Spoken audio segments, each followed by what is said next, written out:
Hello everyone. In this particular lecture, we are going to discuss the topic mutual independence and few theorems of probability. So this is our second part of probability. In the first part, we have already discussed what is the random experiment and different types of our events and everything, like a starting introduction part to it. So now let's get into our mutual independence. So apart from mutual independence, we will be having one more, that is pairwise. So let's see what and all. So first, to do that, first we consider three events, let that be A, B, C, which are actually said to be mutually independent. So we know which are the events which called to be mutually independent because we have seen our types of events in our previous lecture. So mutually independent in the sense, one of the event happening will be dependent on the they will not dependent on the other happening of the event, right? So here we have taken three events, let that be A, B, C. So A, B, C be our three events which are actually mutually independent. So if these are mutually independent, then if these conditions satisfy, here they have given a condition, that is probability of A intersection B is equal to probability of A into probability of B, or else probability of A intersection C is equal to A into C, and B intersection C is probability of B into C, and the intersections of all this is nothing but product of probability of A into B into C. If these conditions satisfy, then we call our events A, B, C are nothing but mutually independent, right? So basically there are three events which are actually independent. So if these conditions satisfy according to our probability principle, then we can say these three events are nothing but mutually independent. Similarly, how we say our events as mutually independent, the conditions for that. So similarly, we will be having the another event, that is pairwise independent. So for that also we are having some conditions here. So these events would be said to be pairwise independent. So we can say them as pairwise independent when they satisfy these two conditions, right? Which means our intersection be P of A into P of B.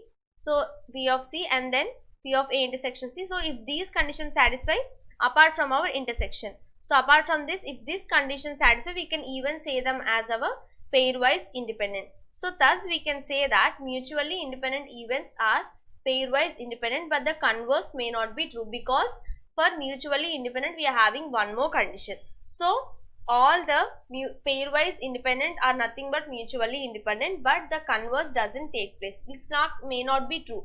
We can say sometimes it may be true, but not in always, like not always in all cases it may be true. So we can say that from these two definitions, or else from these two examples, we can say that mutually independent events are pairwise independent, but the converse may not be true. So this is actually about our mutually independence or else pairwise independence. So now apart from mutually independence and pairwise independence, here we are having few theorems which are in our probability. So now let's get into our theorems and see.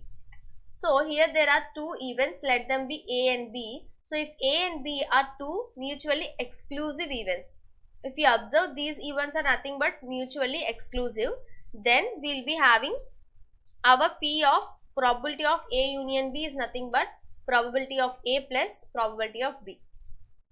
So we know mutually exclusive is nothing but two disjoint sets, right? Two disjoint events. In this present context, it will be two disjoint events. So our probability of A union B is nothing but probability of A event A plus probability of event B. So this condition satisfies whenever both events are mutually exclusive events. And then if there is a event A, and then we are trying to find the complement of it. So so we know that A dash is nothing but complement of it. So similarly for probability, our probability of complement of event A is nothing but 1 minus probability of the given event, right?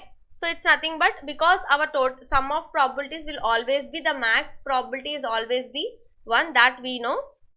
So that's why we always use this for our probability of finding the probability of our complement for the given event. So the next we are having, the next theorem is, if A and B are two events, then P of A intersection B dash can be written as P of A minus A intersection B, right? So it's like You can even see this with respect to our sets. You can compare and see. So if we have any two events, then the intersection of A intersection B dash will always be equal to P of A minus intersection. Oh, let me draw two sets. Let this be event A, let this be event B. So A intersection B dash. So if this is our universal set, so let this be universal set. So A intersection, so this is our A, and then B dash will be apart from B. So this all will come into our B dash, right? And this is our A.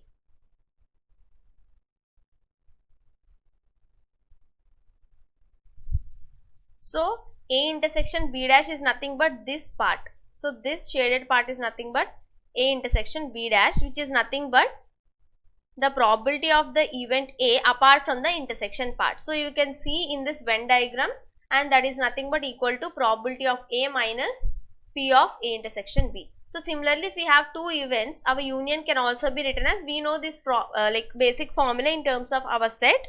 So that can be applied in our probability also. So probability of A union B is nothing but P of A plus P of B minus P of A intersection B. And the next theorem here we are having is, so let us consider two events which are A and B. So then here we are talking about exactly one, right? So exactly one of A, B occurs, not both the events occurring. So exactly only one of the event is occurring, which is nothing but it can be A or B, right? So that's why we will be having a union of A intersection B dash or else A dash intersection B. So with this, what can be our A intersection B dash union A dash intersection B, which can be written as P of A minus A intersection B, because A intersection B dash is nothing but P of A minus A intersection B. Similarly, our A dash intersection B is nothing but P of B minus A intersection B. So if we combine both, they will be nothing but P of A plus P of B minus of 2 A intersection B.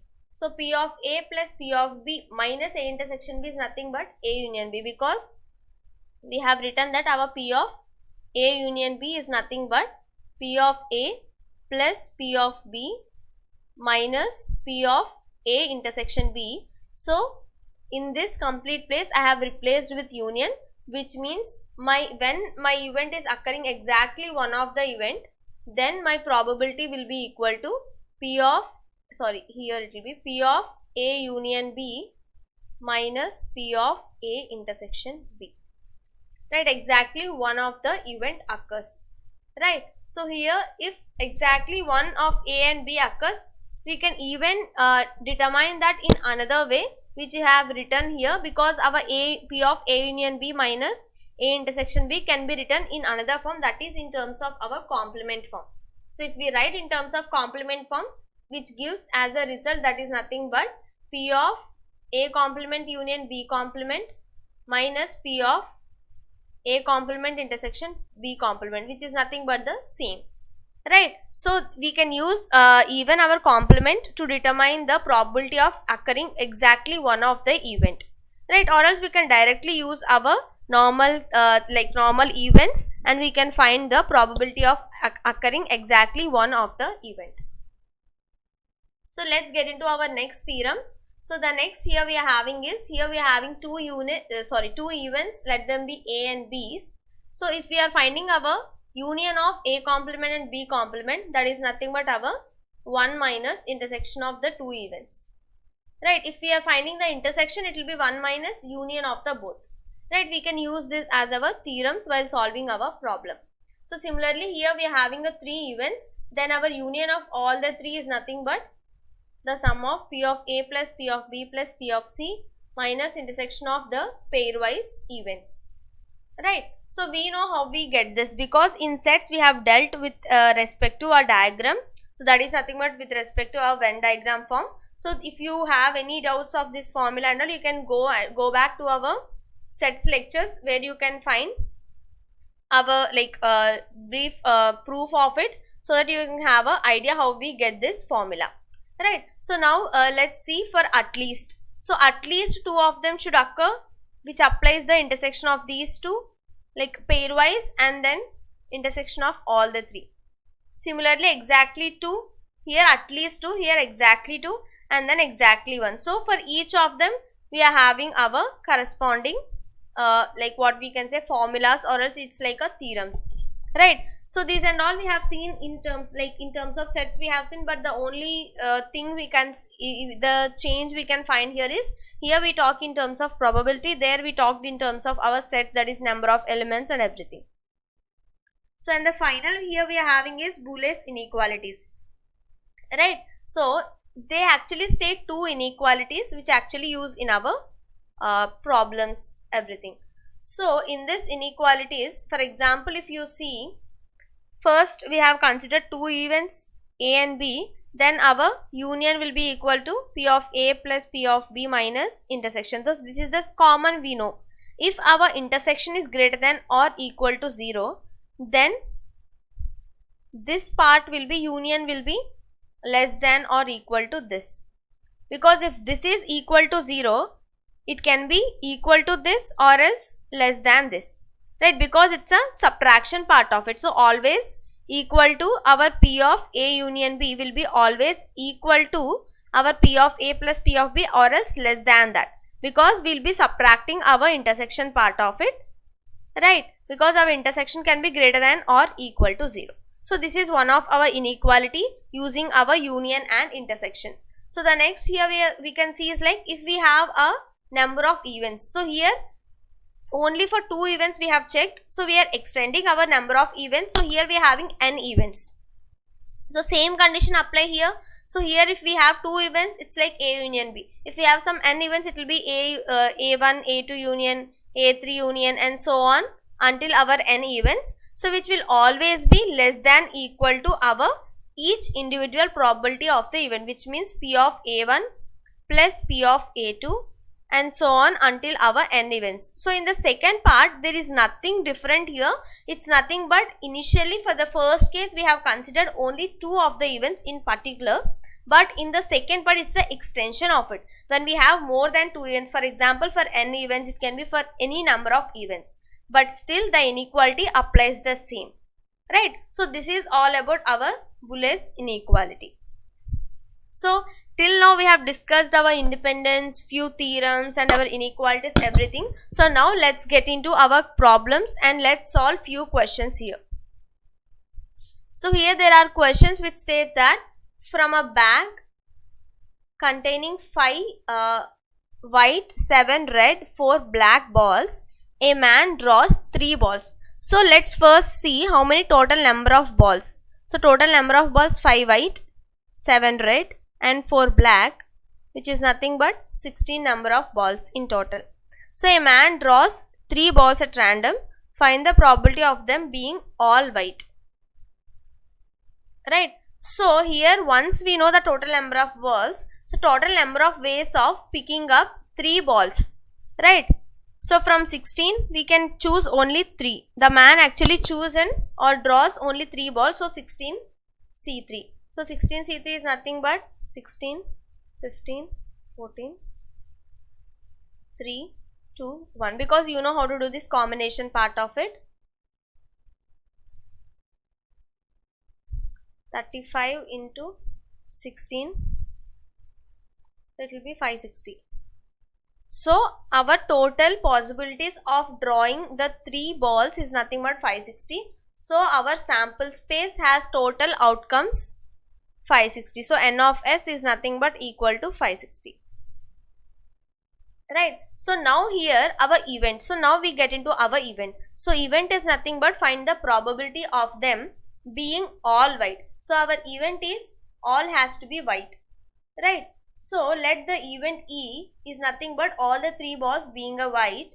So our total number of white balls is nothing but 5. So among 5 balls we have to choose 3, because we have a condition, that is our event is all the drawn balls being white. So 5C3 is nothing but 5, 4, 3 by 3, 2 and 1, which is equal to 10. So from here the number of elements in the event occurring all of them white is nothing but 10. So our probability of the given event, which is P of E, is nothing but N of E by N of S. So our N of E is nothing but 10 and N of S is 56. So the probability is nothing but 1 by 56. So the probability of the balls, the 3 balls being all white is nothing but 1 by 56. Right. So this is how we'll do our questions. So when we have like a condition, it's like a somewhat common, like mixed with our combination part of it, but it will be the same thing of finding our sample space and finding our elements in the event.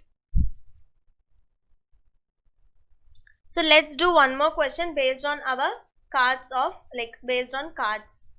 So here there is a question: from a pack of 52 cards, 2 cards are drawn at random. Find the probability of the following events. So both cards are of spade. So same way, first let us write our sample space. From 52, how many we have drawn? 2 cards. So 52 C2. So which will be equal to 52 into 51 by 2. 26 into 51, which is nothing but 1326. So this is our number of elements in the sample space. So let us go for our event 1. So both cards are of spade. So how many spades will be having? 13. So both has to be spade. So it will be 13C2. So 13 into 12 by 2, 6. So 13 into 6 will be 78. So our probability of this first event E1 is nothing but our numerator is 78 and our sample space is 1326. So this will be equal to 1 by 17. So the probability of the event 1 is nothing but 1 by 17. So similarly, sample space will retain the same. For the second one, one card is of spade.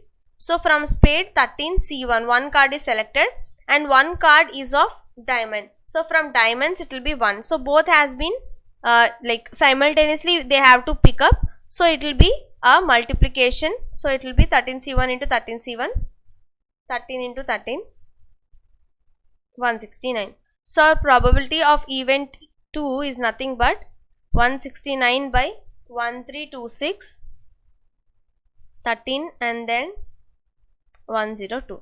So both cards are of spade. The probability of both cards are of spade is 1 by 17 and the probability of one card is of spade and one card is of diamond is nothing but 13 by 1 or 2. Right. So these are the basic 2 questions you can observe and we have done based on our like cards and our balls. So the next, here we are having one more question. So just read the question. So here we are having 3 events. Let A, B, C be 3 events. If the probability of the occurrence of one event out of A and B is 1 minus A and out of B and C is 1 minus 2A and out of C and A is 1 minus A, and that occurrence of 3 events simultaneously is A square, then prove that the probability that the at least one event out of A, B, C will occur is greater than or equal to 0.5. So here we are trying to apply our Boolean inequality because they have given that greater than or equal to, it's nothing but our inequality. So probability that exactly one event out of A and B occur is nothing but P of A plus P of B is equal to 2PA intersection B, that we have discussed in the theorems. And the probability that exactly one event occur from this B and C, it will be P of B, P of C, 2PB intersection C, and similarly for the next, right? And the final, they have given that our union of everything, we have what is the union? P of A union B union C is nothing but P of A plus P of B plus P of C minus of P of A intersection B, B intersection C, and then A intersection C plus intersection of everything. So this is our standard formula, standard theorem. So here they have given, as it is here, they have given the range of it. So now try to replace with it. So P of A plus P of B minus 2 P A intersection B. Right. So now what I'll do, I'll divide and multiply with 2. So 1 by 2 into P of A plus P of B minus 2 of A intersection B. So similarly, if we write everything, so P of A intersection B, similarly P of B plus P of C, the other thing and the remaining. So for this it will be, for the first one, what is there given? 1 minus A. So this will be 1 minus A, and then the second one 1 minus 2A, and the third one it will be 1 minus A by the whole 2. At last we will be having intersection of everything, which is given as A square. So plus A square. Right. So this will be equal to 1 minus this, so which will be equal to A square minus 2A. So denominator will be 2, so which will be equal to our P of A union B union C is nothing but, so let me solve it here. Take LCM as 2. So 3 minus 4A plus 2A square by 2. So which is nothing but 3 by 2 minus 2A plus A square. So A square minus 2A plus 3 by 2. So if we assume this to be some y, so let me erase this, just take a look. So we are having 3 by 2 minus 2A plus A square. So I am assuming this to be a y. Right, if this is a y, then I am trying to form a equation, so which will be A square minus 2A plus 3 by 2 minus y is equal to 0. So since our A value is to be real, so what is the y value which actually satisfy here? What is the A value which satisfy? So if we take A as to be 4, then what will be our y? A has to be 2, sorry. Then it will be 4 minus 4 plus 3 by 2 minus y is equal to 0. Then y implies, from here this will get cancelled. So y will be equal to 3 by, so this will be 3 by 2 minus y. So we will be having 4 into, so since our A value is real, so this is our equation. From this we assumed it to be y, and we have reduced here, that is A square minus 2A plus 3 by 2 minus y is equal to 0. So we know that A is real because at least one of that it has to be occur. So A is a real. So what can we do? We can take A as common, or else we can divide it by A. Then if we take it as a 0, what will be the value? It will be 4 minus 4 3 by 2 minus y should be greater than equal to 0, because A will be, since A is a real value. So from here y will be greater than or equal to 1 by 2, which says that our y will be greater than or equal to 0.5. So here we applied our basic theorem, that's it, using the theorem of all the three. So if we observe, using that theorem we just proved this. So now let's get into our next topic. So the next topic here we are having is our conditional probability. So first we'll see what is the basic definition of our conditional probability. So the probability of occurrence of an event A given that B has already occurred is called the conditional probability of occurrence of A, which means the probability of finding the probability of A is actually dependent on already occurred event, that is B. So this is called as our conditional probability of occurrence of A. So how we will be denoting this conditional probability? So here we are finding our probability for event A using our event B which has already been occurred. So P of A by B. So this is our representation of our denotion of our conditional probability, where event B has already occurred. So our sample space always reduces to event B. So let's see in terms of our sets form. So as we have seen, it's the we denote it by A by B. So our P of A by B is nothing but number of elements in our A intersection B by number of elements in the event B.